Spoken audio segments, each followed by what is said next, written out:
Rapidinho. Basicamente, na semana passada, a gente começou a estudar sobre um dos inimigos, que na realidade somos nós mesmos, a nossa carne. Tivemos como pano de fundo Romanos 7, a partir do versículo 13 até o final do capítulo. E é um consolo ver alguém como Paulo nos trazendo de forma tão clara, tão transparente e sem esconder a verdade da luta que ele também trava como nós travamos. Então a gente levou esse contexto dessa batalha. Basicamente a gente terminou a aula com esse slide aqui, explicando por que Paulo fala sobre a lei do pecado. Por que lei? Por que ele usa esse termo?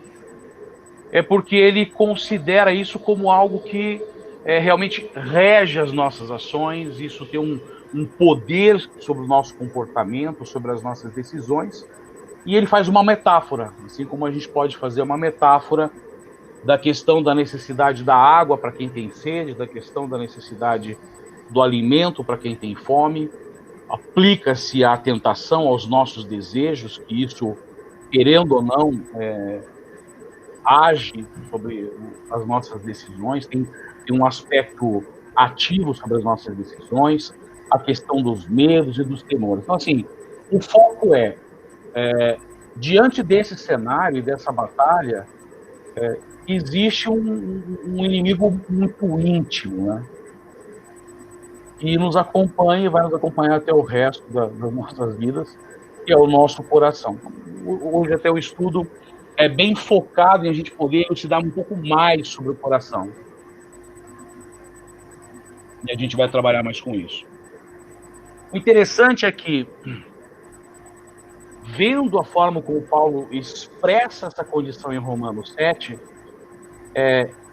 pelo menos para mim, é nítido a forma como ele diz que isso lhe causa dor, sofrimento, como é um questionamento dele sobre, puxa, que batalha, que luta, como isso é difícil, porque eu sei o que é bom, eu desejo fazer o bem, eu sei o que é correto, mas há uma lei em mim que me faz agir contrário, que me faz acaba tomando conta da minha mente, do meu corpo, das minhas ações, e eu acabo fazendo aquilo que eu não quero. O bem que eu quero, eu não faço, e o mal que eu não quero fazer é esse que eu acabo fazendo. E no versículo 24, bem no final do capítulo, essa frase chama a atenção demais. Miserável homem que sou, quem me libertará do corpo sujeito a esta morte? Isso é uma afronta. Eu queria fazer um adendo aqui para esse termo e puxar um gancho para outro lado. Quando eu vejo Paulo sendo tão transparente, tão sincero, sem medo nenhum de colocar máscaras ou uma imagem de que seja uma pessoa que é conhecedor da lei, é o dono da razão e que sabe como deve se portar. Não, ele se apresenta como eu, como você, como qualquer pecador. Alguém que está sujeito a isso. Isso me traz uma visão muito clara de uma condição que nós temos que desenvolver nas nossas vidas, que é a empatia. E quando a gente trabalha com a empatia, e dentro desse aspecto da empatia, em primeiro lugar, considerar eu sou falho, eu também tenho as minhas lutas, eu também peco. Existem alguns desejos, anseios, decisões, pensamentos que eu tenho que eu sei que não são favoráveis àquilo que é esperado de um cristão. E muita coisa é óbvio, eu não vou falar. Às vezes são batalhas que você vive por anos no seu íntimo, sabendo que isso existe, e ninguém sabe.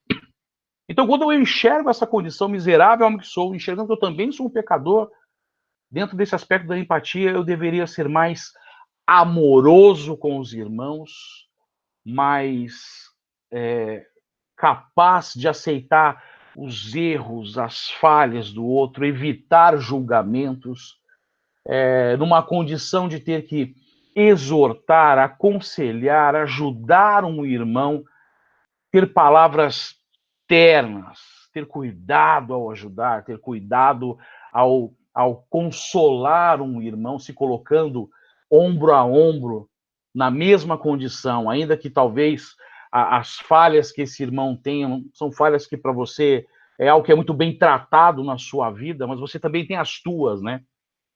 Então, um aspecto importante que talvez a gente tivesse que tirar daqui também é que nós agíssemos com mais amor.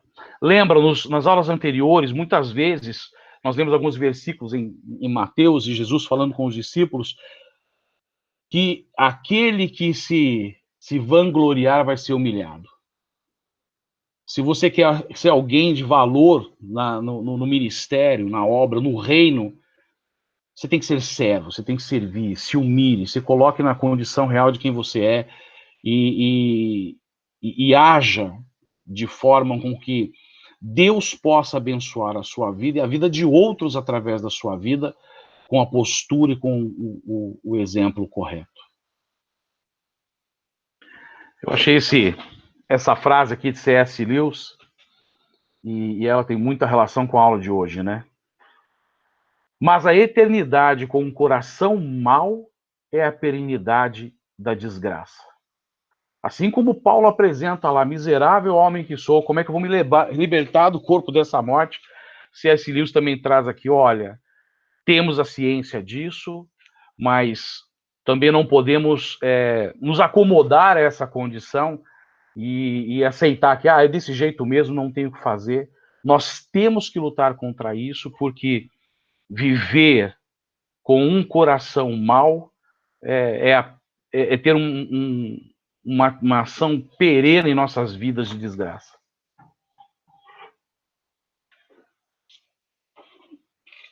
Tudo não deixa de ser uma decisão.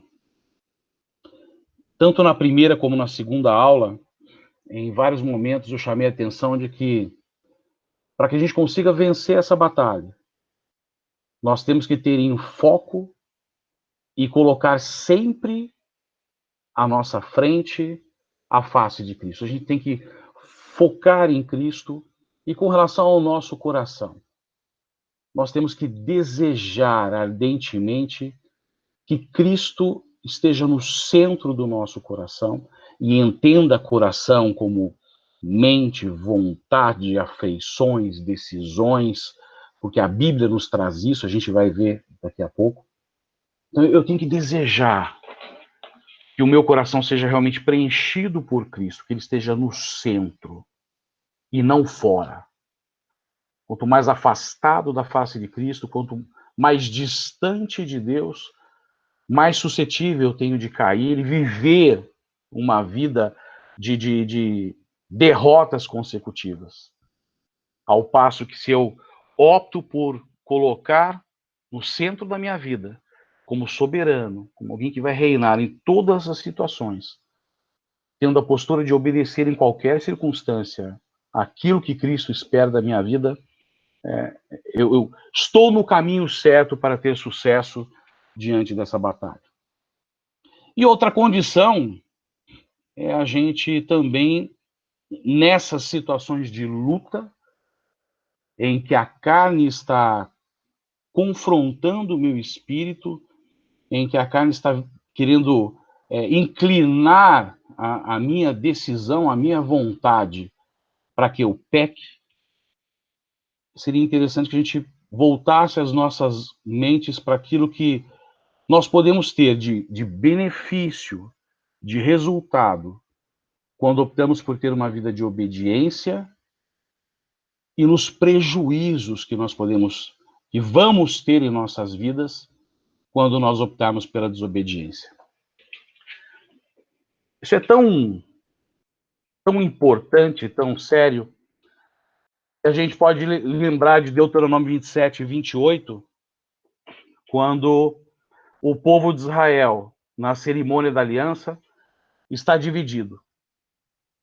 Nós temos metade do povo no monte de Gerizim, metade do povo de Israel no monte de Ebal, e uma metade professava as bênçãos que eles poderiam ter se optassem por uma atitude de obediência, enquanto do outro lado eles professavam as maldições que iriam recair sobre a nação se eles optassem pela desobediência.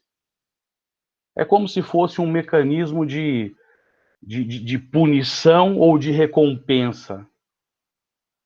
Se nós optarmos por vivermos uma vida de obediência, é óbvio que nós vamos poder desfrutar das bênçãos de Deus em nossas vidas.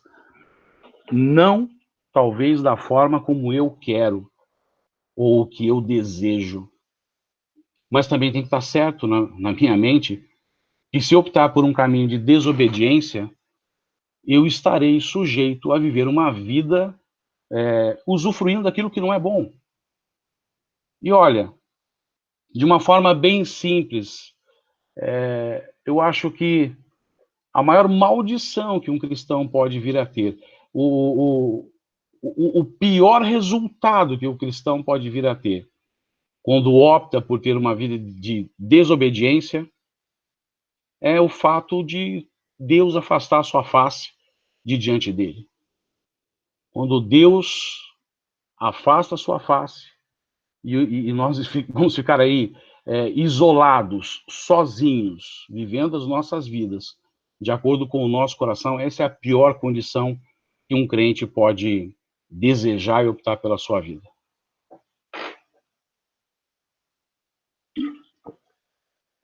Muito bem. Eu trouxe esse texto aqui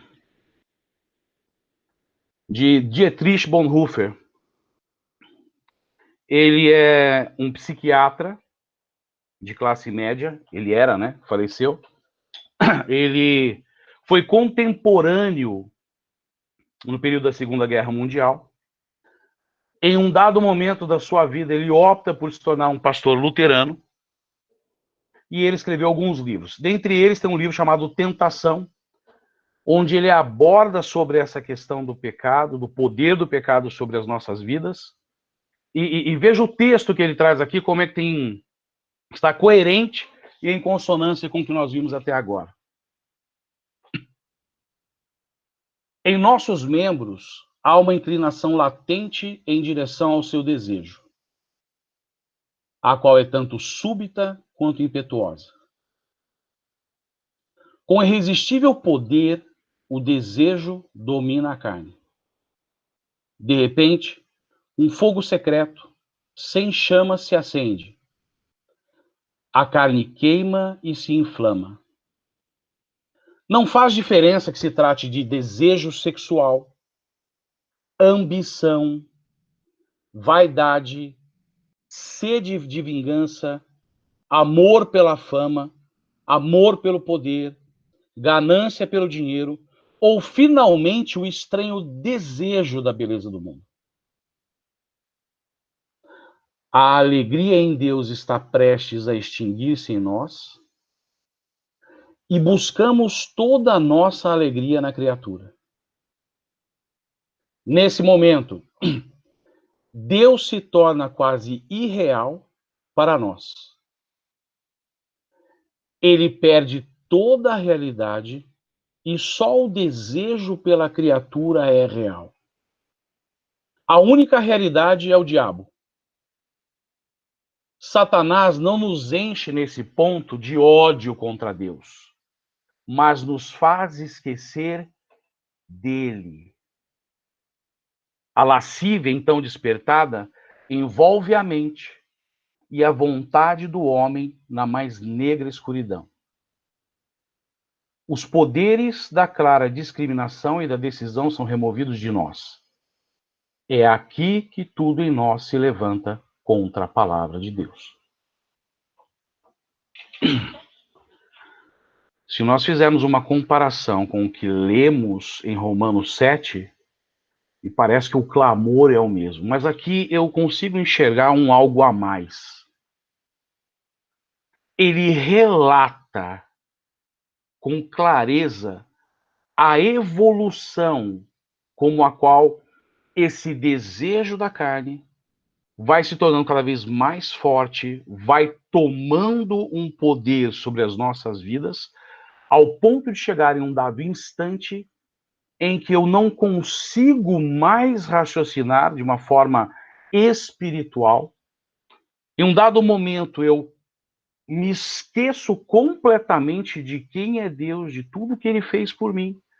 Eu acabo excluindo ele de toda a minha capacidade de pensamento, e é neste momento que eu estou completamente refém e disponível para fazer aquilo que é contrário, que é contra a palavra de Deus. Nesse livro que nós estamos estudando, O Mal que Habita em Mim, há um momento em que ele faz uma analogia que é bem interessante.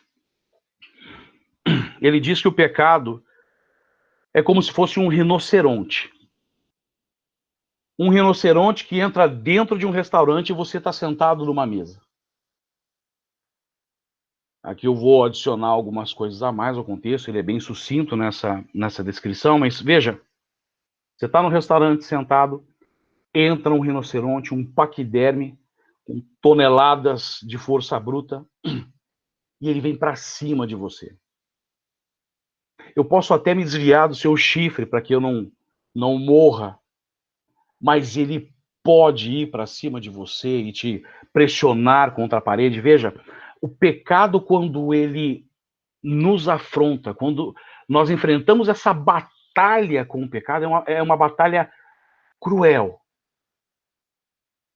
Ele não vem disfarçado, ele vem de uma forma em que ele nos pressiona, ele usa de todas as suas ferramentas, de todo o seu peso, de toda a sua carga, daquilo que em nós, basicamente, já faz parte da nossa intenção e nos oprime.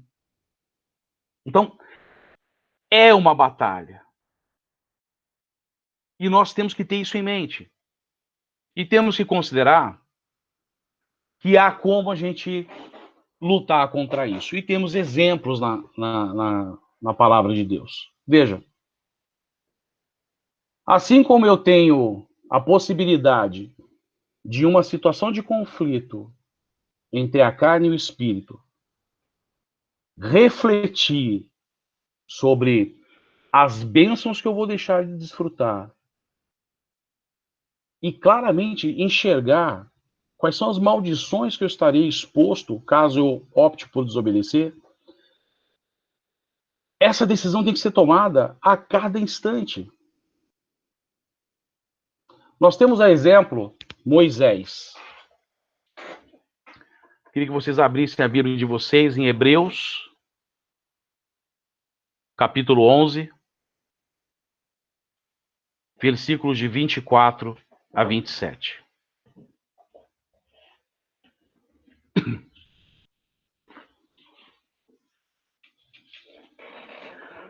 Numa situação como essa, nós temos que colocar na balança e o nosso coração tem que optar por aquilo que é mais valoroso em nossas vidas.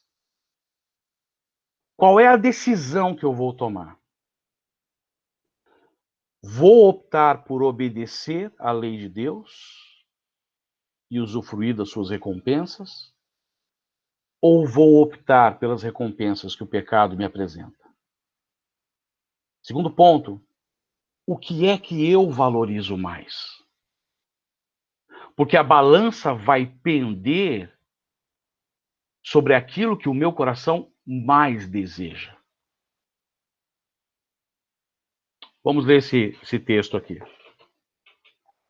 Pela fé, Moisés, já adulto, recusou ser chamado filho da filha do faraó, preferindo ser maltratado com o povo de Deus a desfrutar dos prazeres do pecado durante algum tempo.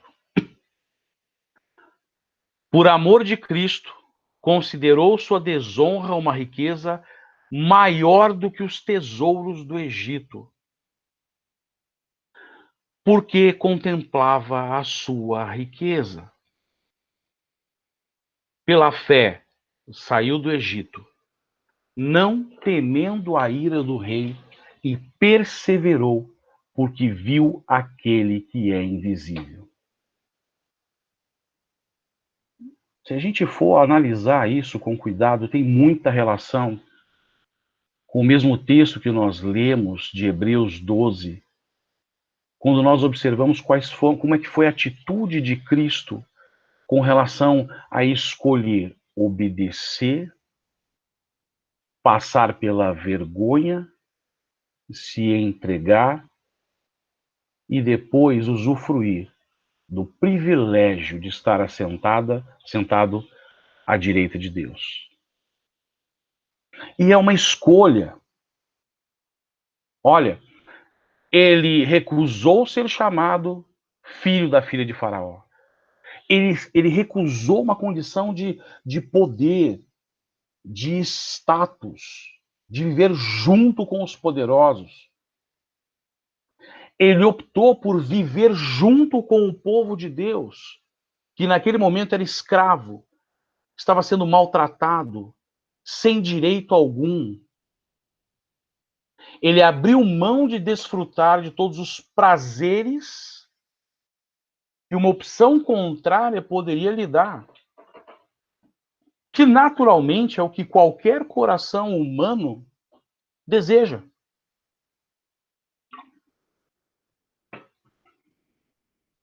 Mas tudo isso ele fez por amor a Cristo.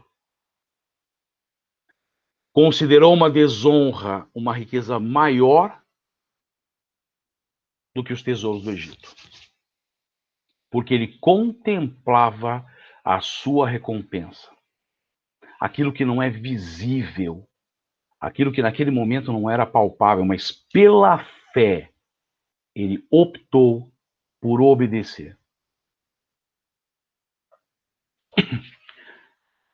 Portanto, quando nós confrontamos o nosso coração, nós temos uma condição de obedecer à lei, e se eu obedeço à lei, eu estou desobedecendo à lei do pecado. Como eu também posso obedecer à lei do pecado que habita em mim, a carne, e usufruir daquilo que ela tem para me oferecer. Bom, se por um acaso a minha opção for obedecer o pecado, a carne, os meus desejos, é óbvio que eu posso ter como recompensa honra, status, riquezas, poder, usufruir dos deleites desse mundo. Se optar por esta vida, se eu amar esta vida, a minha vida, os meus desejos, eu posso usufruir de deleites intelectuais, da sensualidade, de desfrutar de alimentos finos, mulheres, diversões. Na realidade, isso daqui, basicamente, é como se fosse uma contraposição àquilo que Moisés acabou se abstendo. Ele abriu mão da honra, ele abriu mão do status, ele abriu mão de uma condição onde ele teria riquezas à sua disposição, ele abriu mão de uma condição onde ele teria poder, e ele abriu mão de todos esses deleites. Por outro lado, quando ele opta por obedecer a Deus, ele está se submetendo a maus tratos. Ele escolheu o opróbrio ao viver uma vida com tantas coisas que aos nossos olhos nos parecem tão boas, e por que não? Algumas delas que nós desejamos. Mas, Ricardo, o que é o opróbrio? Se a gente for ver o dicionário, nós vamos encontrar que é uma grande desonra pública, degradação social, ignomínia, vergonha, vexame. É caráter daquilo que humilha, que degrada. Estado ou condição que revela alto grau de baixeza. Torpeza, abjeção, degradação. Mas, Ricardo, é complicado escolher isso, escolher desonra, escolher a degradação, a vergonha. Será que isso não nos lembra nada? Qual é o maior exemplo que nós temos nas Escrituras, quando não considerar o nosso próprio Senhor Jesus Cristo? Passou por desonra, por degradação, por vergonha, e a opção dele foi em total obediência, por amor a todos nós, e certo daquilo que seria a sua recompensa. Agora, uma coisa que é fantástica na palavra de Deus é que ela não nos engana. Se há uma coisa que nós temos claro, é o que nós lemos em João 16, versículo 33. Jesus disse: Eu disse essas coisas para que em mim vocês tenham paz. Neste mundo vocês terão aflições. Contudo, tenham ânimo, eu venci no mundo. Em nenhum momento Cristo nos prometeu uma vida sem aflições, sem dificuldades, sem lutas, sem batalhas. Em nenhum momento Cristo nos prometeu uma vida em que tudo estaria a nosso favor. Pelo contrário. E o texto nos remete à condição de que nós estamos nesse mundo, não fazemos parte dele, temos uma função nesse mundo enquanto cristãos, mas estamos remando contra a correnteza. Vamos passar por aflições.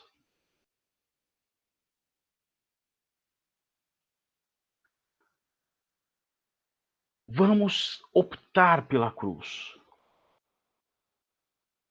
E a cruz representa a morte. Veja, quando alguém era julgado e tinha como decisão a morte de cruz, não tinha volta. Quando Cristo carregou a cruz e caminhou até o Calvário, a morte era certa. Mas ele ressuscitou. Quando nós optamos pela cruz, que para muitos naquela época era vergonha, nós optamos por morrer. Morrer para esta vida, morrer para os meus desejos, morrer por aquilo que o mundo me oferece, que pode ser agradável aos meus olhos, para viver uma nova vida. Nós temos que nascer de novo. E temos vários versículos que nos mostram isso. Em Mateus 10, versículo 39, nós lemos: Quem acha a sua vida, a perderá. E quem perde a sua vida por minha causa, a encontrará.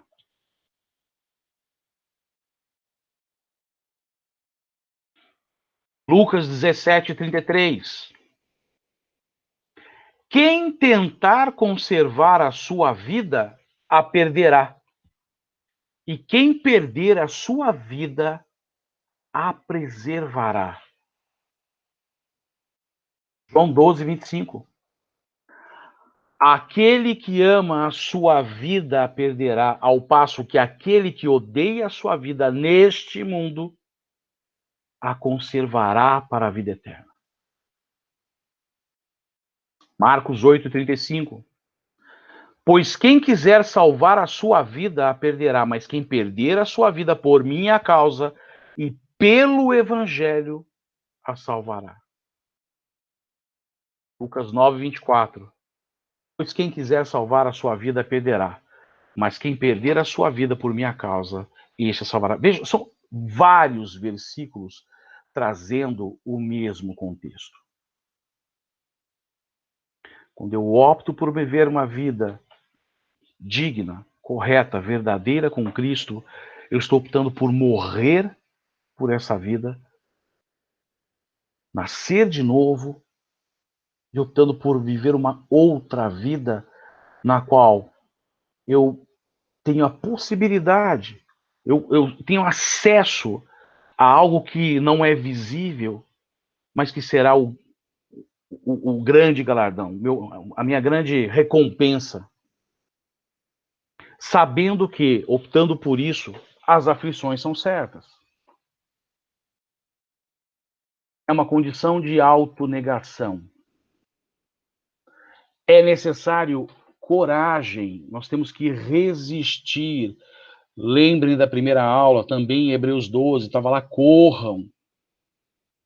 Depois em Efésios, nós vimos que essa batalha é contínua. E quando nós vencermos, temos que estar apostos e prontos para enfrentar as novas batalhas que virão. Nós temos que resistir. Deus não nos deu um espírito de temor. Nós temos que ter coragem e manter essa condição de mortificação do pecado. Se eu caminho mortificando o pecado, eu estou no caminho certo, porque estou caminhando em santidade. À medida que eu vou eliminando o pecado na minha vida, eu caminho em direção a Cristo. Mas temos aí o nosso coração. Em Jeremias 17, 9 e 10, e para a gente está bem claro já isso, né?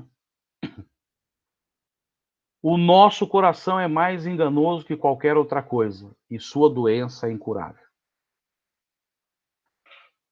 Quem é capaz de compreendê-lo? Eu sou o Senhor que sonda o coração e examina a mente para recompensar a cada um de acordo com sua conduta, de acordo com suas obras. Esse é mais um ponto que a gente tem que colocar na nossa mente.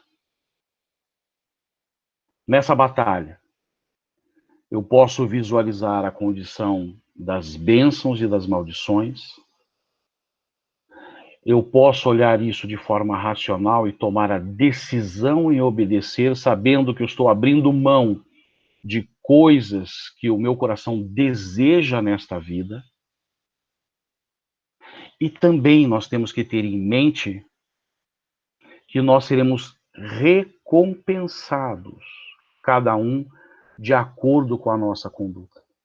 Então, nossas decisões, nossas ações, as opções que nós tomamos, vai ter um impacto perante o Senhor. Mas considerando um pouco mais ainda sobre esse contexto do coração, e ele muitas vezes, a palavra de Deus utiliza, chama atenção para a questão do coração, nós podemos encontrar trechos onde o coração ele é considerado como a mente que crê e é iluminada. Então, se nós vemos Romanos 10, 10, nós temos lá: pois com o coração se crê para a justiça, e com a boca se confessa para a salvação. O coração crê para a justiça. Efésios 1, 18. Oro também para que os olhos do coração de vocês sejam iluminados, a fim de que vocês conheçam a esperança para a qual ele os chamou, as riquezas da gloriosa herança dele nos santos. Em alguns textos, nós encontramos que o coração está relacionado com a vontade que decide e age. 2 Coríntios 9, 7. Cada um dê conforme determinou em seu coração. É uma decisão. Não com pesar ou por obrigação, pois Deus ama a quem dá com alegria. Efésios 6:6. Obedeçam-lhes, não apenas para agradá-los quando eles os observam, mas como escravos de Cristo, fazendo de coração a vontade de Deus, fazendo, agindo. Em outros textos, nós encontramos o coração sendo relacionado a sentimentos afetivos.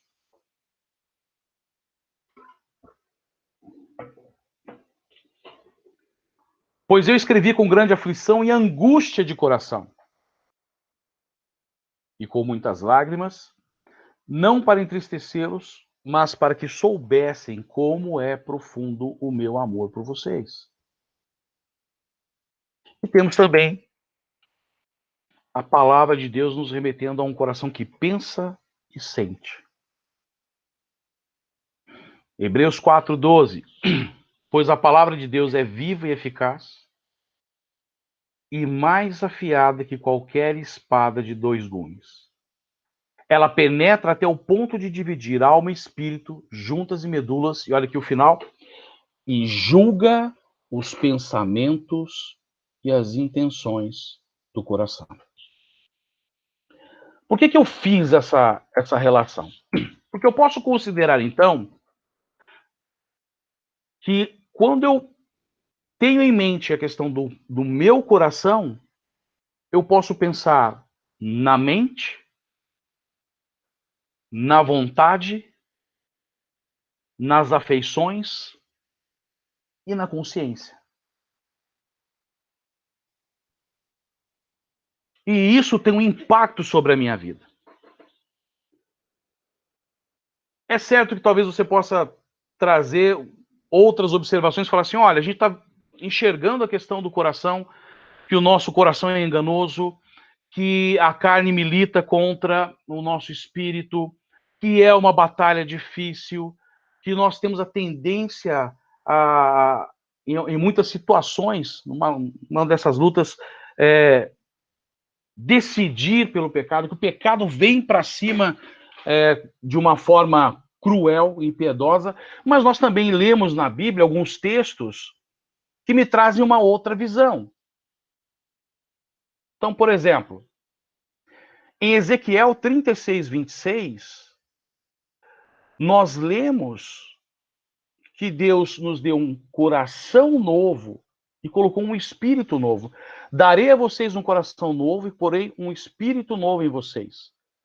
Tirarei de vocês o coração de pedra e em troca darei um coração de carne. Uma promessa de Deus. Nós lemos em 2 Coríntios capítulo 5, versículo 2, que querendo ou não, isso há um desejo nosso por poder fazer aquilo que é bom. Está que enquanto isso gememos, desejando ser revestidos da nossa habitação celestial. Nós desejamos essa vida, nós optamos também por as coisas de Deus, por aquilo que é bom. E em 1 Coríntios 2,16, para somar, nós ainda lemos que quem conheceu a mente do Senhor para que possa instruí-lo? Nós, porém, temos a mente de Cristo. Aí você fala, mas Ricardo, olhando esses versículos, isso não contradiz o que a gente vem vendo até agora? Não. Porque nós temos que considerar alguns pontos. Primeiro deles, apesar de termos um coração novo, um espírito novo, apesar dessa vida transformada, apesar de sermos santos a partir do momento que aceitamos a Cristo, a obra ainda não está terminada em nós. 1 João, capítulo 3, versículo 2. Amados, agora somos filhos de Deus e ainda não se manifestou o que havemos de ser. Mas sabemos que, quando ele se manifestar, seremos semelhantes a ele, pois o veremos como ele é. Nossa mente, ela também não consegue enxergar com clareza.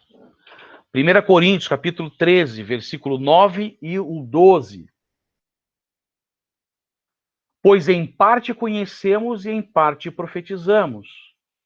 Agora, pois vemos apenas um reflexo obscuro como em espelho, mas então veremos face a face. Agora conheço em parte, então conhecerei plenamente.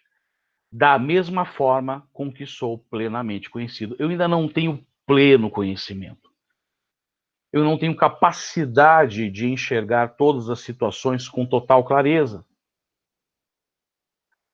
Somado a isso, nós temos os nossos desejos que estão continuamente em conflito. Gálatas 2, versículo 11 e 13. Quando, porém, Pedro veio a Antioquia, enfrentei-o face a face por sua atitude condenável. Os demais judeus também se uniram a ele nessa hipocrisia, de modo que até Barnabé se deixou levar. Olha, estamos falando aqui de Pedro. Paulo chamou a atenção, entrou em conflito com Pedro, porque ele teve uma atitude condenável. Por quê? Porque o seu coração entrou em conflito. Ele estava com os gentios, mas quando chegaram os judeus, ele teve uma atitude hipócrita, se afastou. Interesse, status, estar entre aqueles que ele valorizava. Esses são os nossos desejos. E por outro lado, é fato. Gálatas 5,17 nos mostra que não há como a carne poder fazer a vontade de Deus.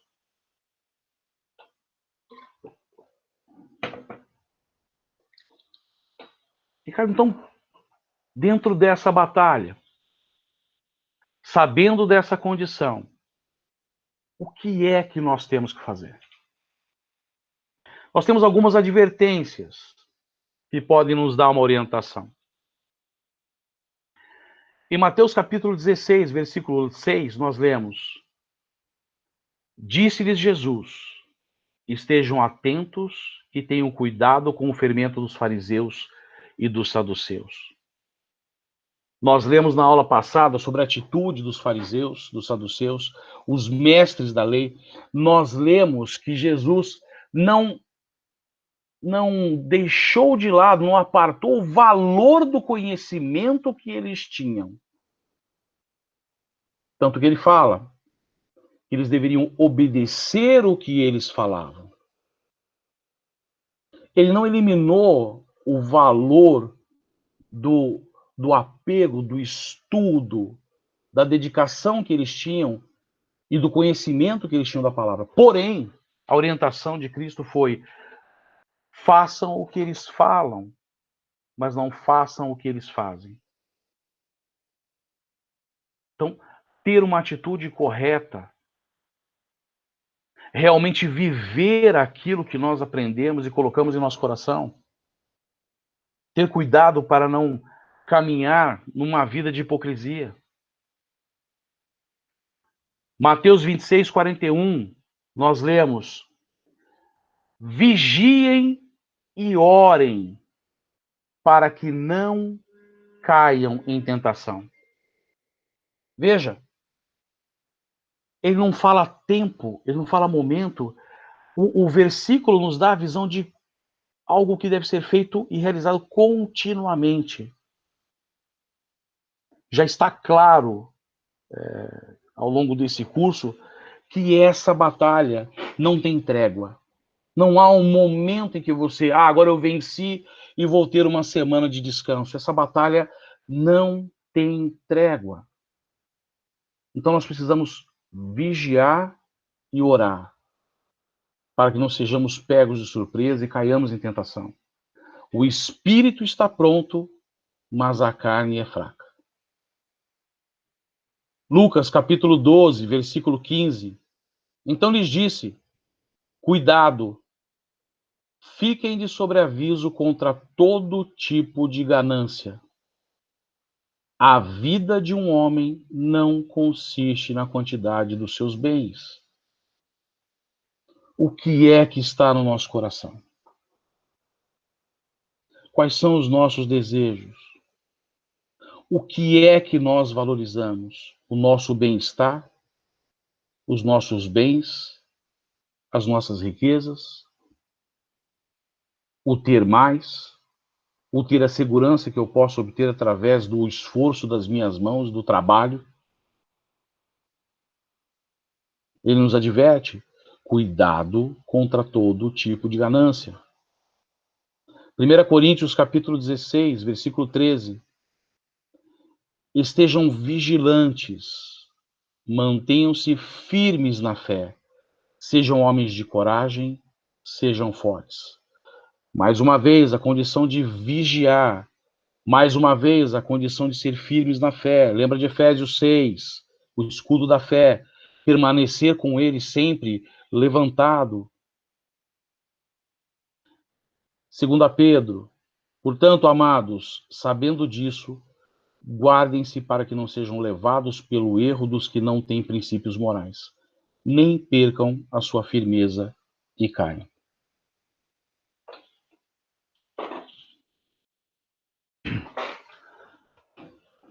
Senhores, essa é a mensagem de hoje.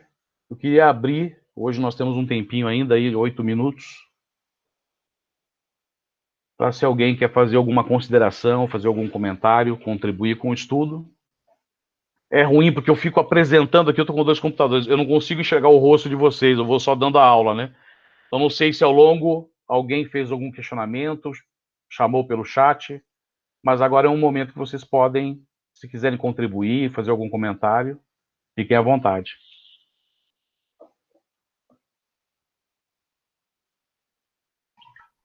Irmão, meu nome é Eduardo. Você fez um comentário assim que quando o cristão ele resolve não seguir a Deus e Deus vira o rosto para ele. Eu não entendi essa sua colocação.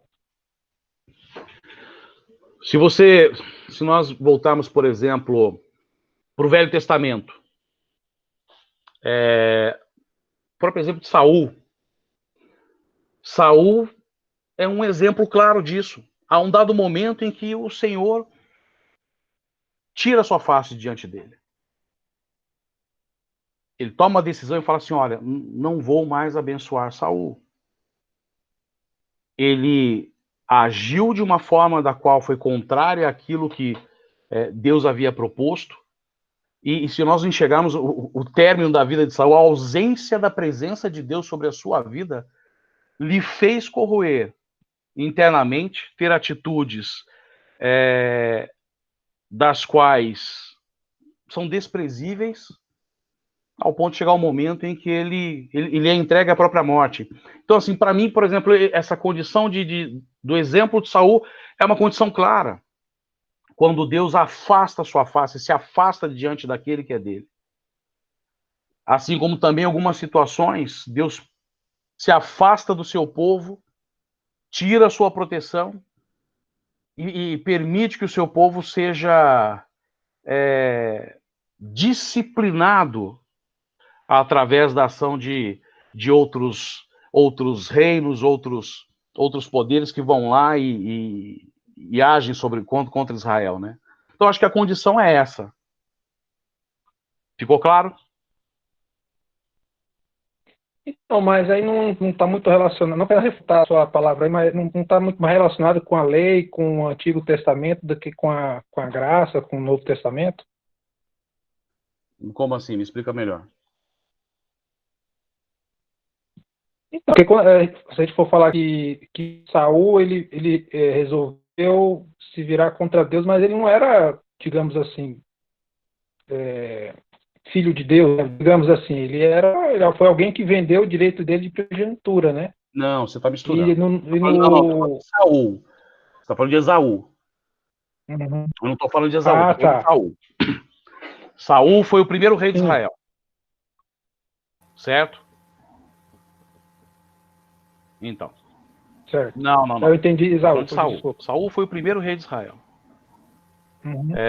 Foi ungido, assumiu, o povo queria um rei, Saul foi escolhido, e ao longo da história a gente observa que pelas decisões de Saul, onde ele optou por agir em conformidade com o seu coração, para que ele fosse valorizado, ele sempre considerou a sua condição de rei, o seu status, ele prevalecia o seu orgulho. Há um dado momento em que a bênção é tirada de Saul e Deus se afasta de diante dele.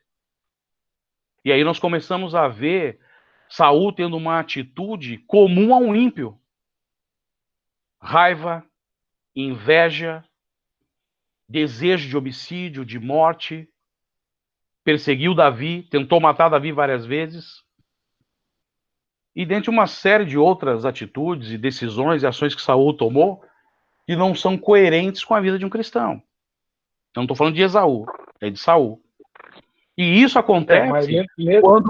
acontece quando Deus se afasta e deixa a pessoa viver de acordo com o seu coração. Houve uma pregação há um tempo atrás em que o Fernando fez uma colocação que foi bem interessante. Deus é misericordioso, é cheio de graça, e o desejo dele é que nós estejamos próximos a ele. Veja, ele nos ama. Deus tem ciúme de nós. Ele deseja que nós possamos viver uma vida de total intimidade com ele. Mas se você optar em viver uma vida de pecado, e pecando continuamente, agindo como um ímpio, e o que o ímpio faz?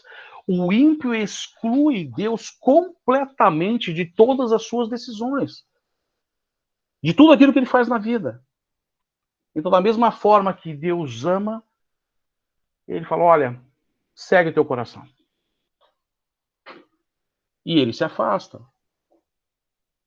E quando não, nós temos alguns textos da Bíblia em que o pedido seria: olha, leva esse irmão, para que ele não continue vivendo a sua vida em pecado. Então, quando eu falo sobre essa condição de Deus afastar, só afasta quando ele desvia os seus olhos e deixa eu viver minha vida segundo o meu coração. Oi. Só colaborando com o que você está falando, e também com essa pergunta, o texto de Tiago assim, ajuda a entender um pouco isso, quando ele fala no capítulo 4. Quem quer ser amigo do mundo, faça-se inimigo de Deus. Aqui ele está falando para crentes, né? E ele diz assim: Deus se opõe aos orgulhosos, mas concede graça aos humildes. Quer dizer, tem atitudes nossas que Deus não se agrada. Então, a pessoa que vive orgulhosamente, o texto diz que Deus se opõe aos orgulhosos. Quer dizer, Deus está voltando tirando o seu favor. Tá? A pessoa que age contrariamente aos princípios vai encontrar resistência de Deus, mas concede graça aos humildes. Então, são exemplos de que Deus também nos trata com justiça, né? com disciplina quando é necessário. Eduardo? Sim. Acho que não significa... Eu posso dar Claro, pode ir.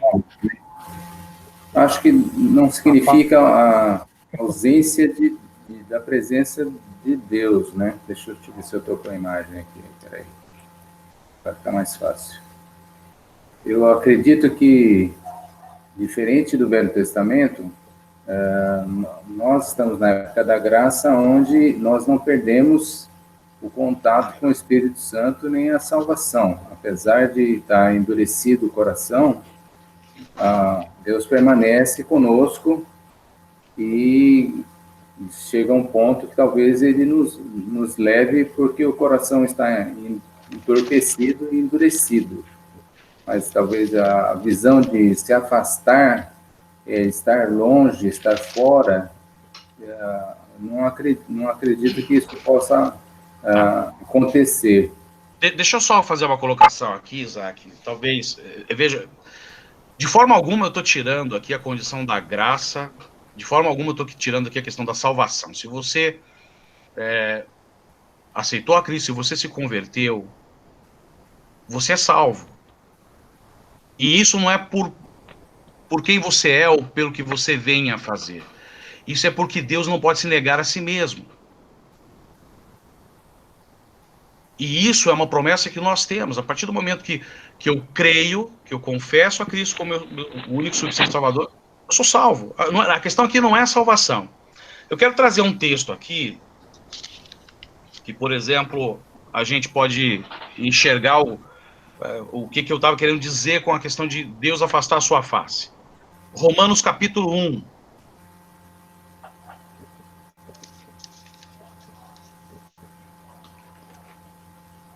A gente vai ler a partir do versículo 18.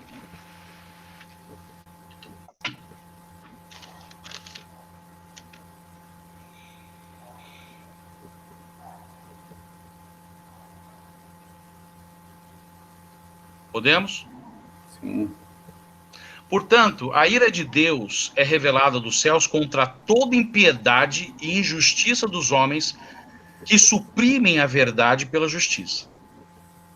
Pois o que de Deus se pode conhecer é manifesto entre eles, porque Deus lhes manifestou.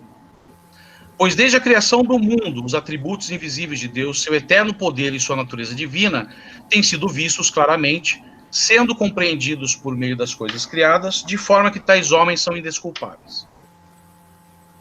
Porque tendo conhecido a Deus, não o glorificaram como Deus, nem lhe renderam graças, mas os seus pensamentos tornaram-se fúteis, e o seu coração insensato, e o coração insensato deles obscureceu-se. Dizendo-se sábios, tornaram-se loucos, e trocaram a glória do Deus imortal por imagens feitas, segundo a semelhança do homem mortal, bem como de pássaros, quadrúpedes e répteis.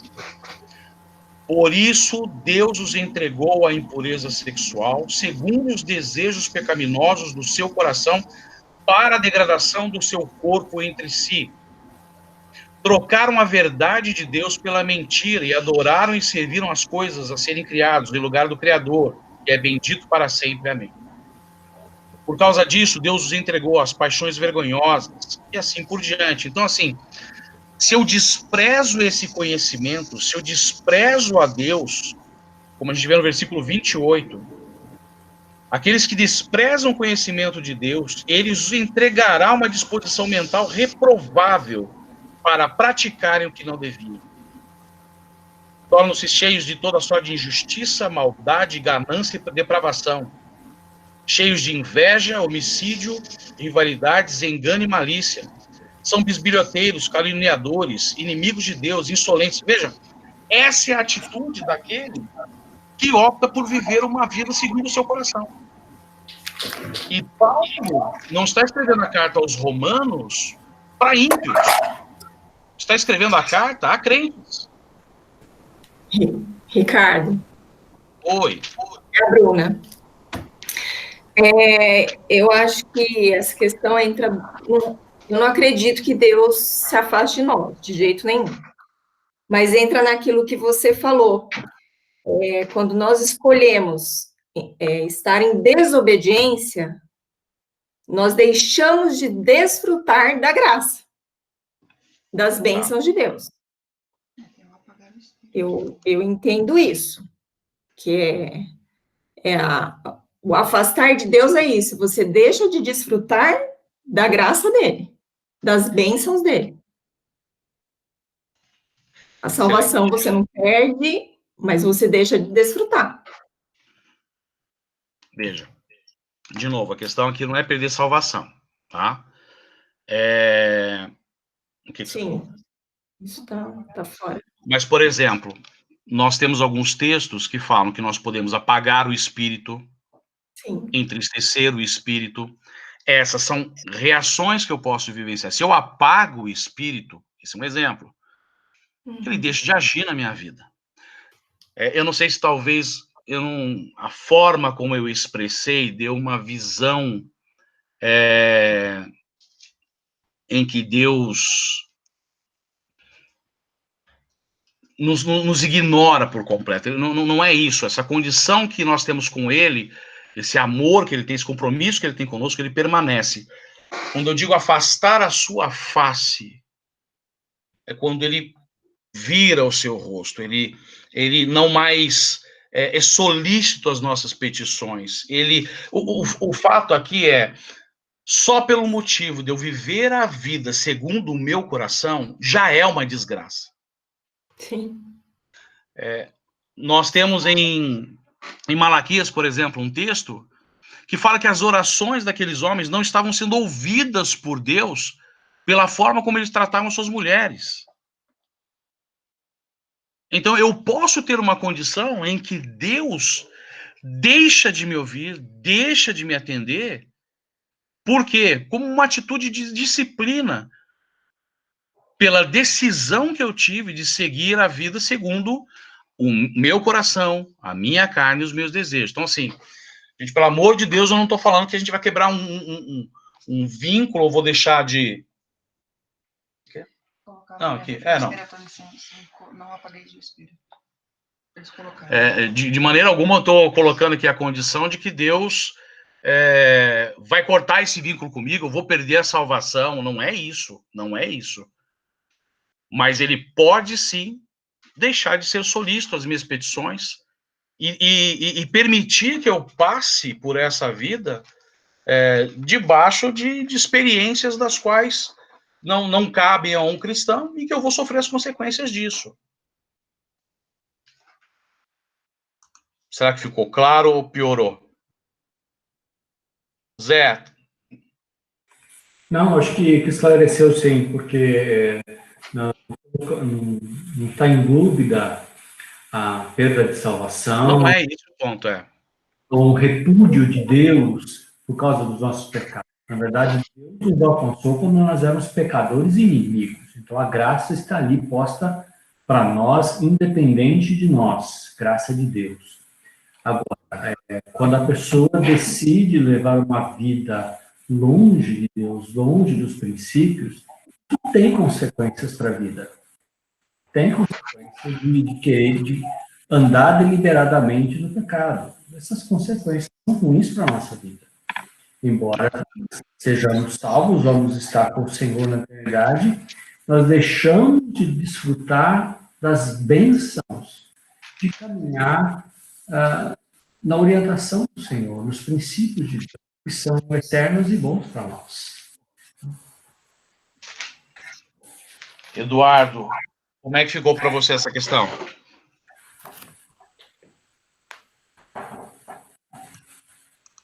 Eduardo? Enquanto o Eduardo pensa aí um pouquinho, eu lembrei daquele versículo que fala assim que de Deus não se zomba, tudo que você plantar, você vai colher. Então, se você planta distanciamento, egoísmo, dureza de coração, só coisas ruins, você vai colher essas coisas ruins. Deus não vai ouvir a sua oração que não é de coração quebrantado, de coração endurecido, Deus não vai ouvir. Então, você se distanciou de Deus, você criou essa barreira, você não está se dobrando a Ele, não está arrependido pelas suas coisas. Então, a sua oração não vai ser ouvida. Deus vai te quebrantar. Se você chegar num ponto que não tiver retorno, não sei, pode chegar até aquele ponto de Deus te levar, porque é por causa da dureza do seu coração. Eu entendo que Deus está disposto a te ouvir. Talvez a minha maior dificuldade em Deus se virar o rosto é essa. Eu acho que Deus está sempre disposto a ouvir, desde que você esteja com o coração humilde e arrependido. Ele não vai te ouvir as suas petições egoístas, injustas, só para o seu próprio bem. Então, isso Deus não se predispõe a fazer. Mas Ele vai estar disposto, quando você se humilhar, provavelmente Ele vai te perdoar. Isso é claro, Isaac, e nós também enxergamos isso. Eu gosto do Velho Testamento porque ele traz uma miríade de possibilidades de a gente enxergar a misericórdia, a graça de Deus e também como ele age e disciplina o seu povo. Então, assim, toda vez que o povo se desviava, de alguma forma, Deus permitia que algo acontecesse para que eles fossem disciplinados. E através da disciplina, eles se voltavam para Deus.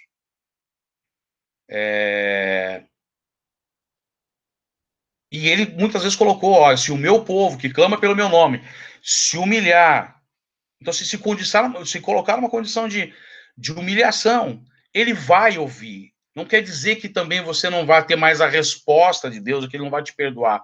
Não é isso que eu estou colocando, mas é a condição de que se eu opto por viver uma vida em pecado, tá? E o meu coração, a minha carne, tem todas as ferramentas necessárias para que eu decida por isso e viva isso sem muito esforço. Se eu opto por isso, em contrapartida, eu não vou desfrutar de uma vida de intimidade com Deus, com as suas bênçãos, com a sua presença, etc. Esse é o ponto. Em algumas situações, Deus agiu de forma muito severa. Se você pegar em Abacuque, há um momento, nos primeiros versículos, o profeta clama. Em Abacuque, capítulo 1, ele fala aqui, a partir do versículo 2, até quando, Senhor, clamarei por socorro sem que tu ouças? E foi um período em que os babilônios se levantaram contra Israel, era um exército forte, tinham cavalos, experiência em guerra, e nos versículos seguintes, Deus fala que eu sei disso, eu tenho ciência disso, e fui eu que permiti isso. Então,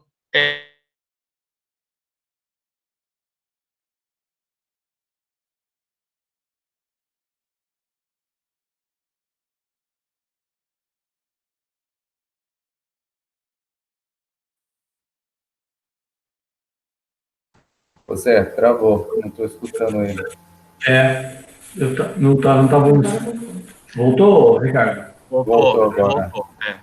Bom, assim, já são 9h13. Eu queria saber se ficou claro a posição, se compreenderam a colocação que eu fiz sobre o fato de Deus desviar a sua face. Cota.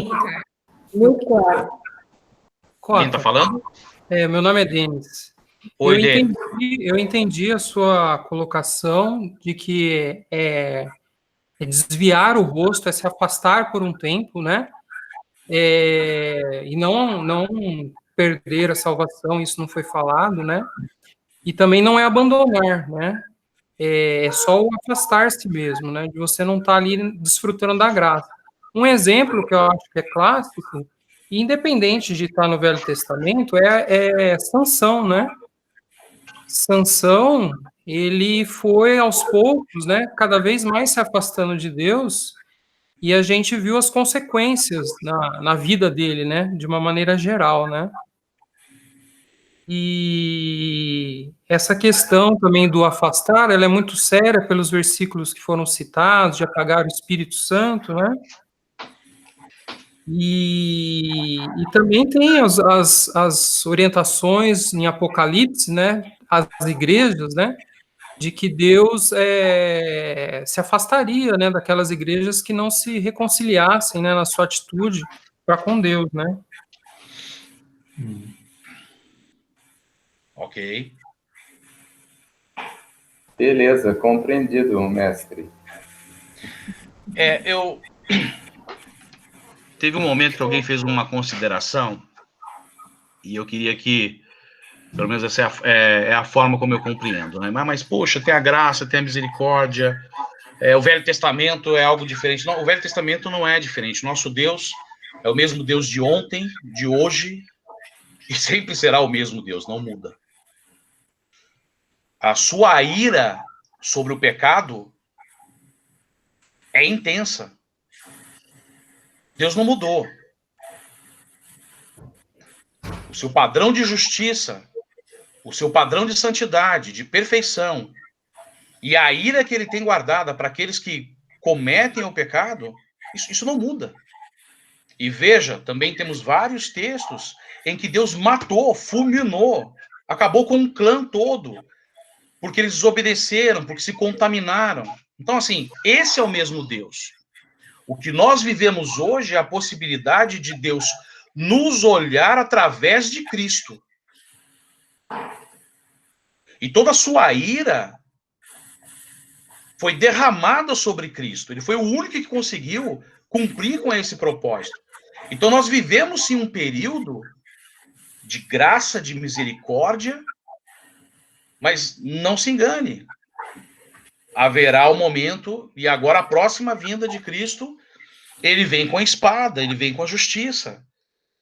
E a ira de Deus vai recair sobre todo aquele que não confessa o nome de Cristo, ou sobre todo aquele que, de alguma forma, é contrário àquilo que Deus designa. Então, assim, a gente não pode também ter muito essa visão romântica de Deus, porque o fato ele odeia o pecado, ele odeia a injustiça, ele odeia o orgulhoso, ele odeia aquele que se rebela contra ele, e ele pune.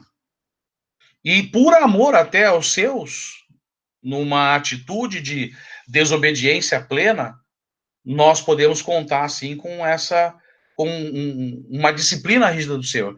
Mas veja, eu não imaginei que isso fosse trazer uma discussão. Para a próxima aula, a gente começa o início da aula, eu vou trazer alguns textos para esclarecer esse ponto, porque para mim, assim, passa um monte de coisa na minha cabeça, um monte de textos, de versículos, e não vou conseguir exprimir isso aqui agora. O tempo também já tá passando. Vamos deixar essa discussão para a próxima semana. Eu abro o curso abordando para isso e para esclarecer. Gostaria que o Eduardo fizesse parte. Se alguém conhece, peça para que ele volte na próxima aula. Afinal de contas, jogou o abacaxi aqui e saiu, né? Então, tá bom. Gente, uma boa noite para vocês, viu? Boa noite, querido. Obrigado.